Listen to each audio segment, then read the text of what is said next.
दोस्तों, पिछले 6 घंटे से शारदा से जलखड़ का ट्रैक और उस पर सफ़र जारी है।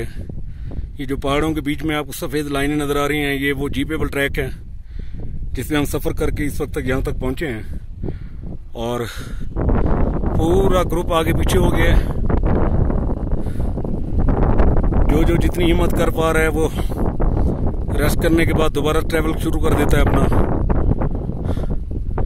बहरहाल बहुत मुश्किल ट्रैक, जितना खूबसूरत उससे कहीं ज्यादा मुश्किल। आप लोग अगर आए तो पूरी तैयारी करके, अगर कोई दोस्त आना चाहे, इसको आसान मत लीजिएगा। बज़ाहिर लोग कहते हैं जी हो जाता है, लेकिन ये जिस अंदाज में और जिस टेक्निकल तरीके से होता है वो बहुत मुश्किल है। तो एक थका देने वाला ट्रैक,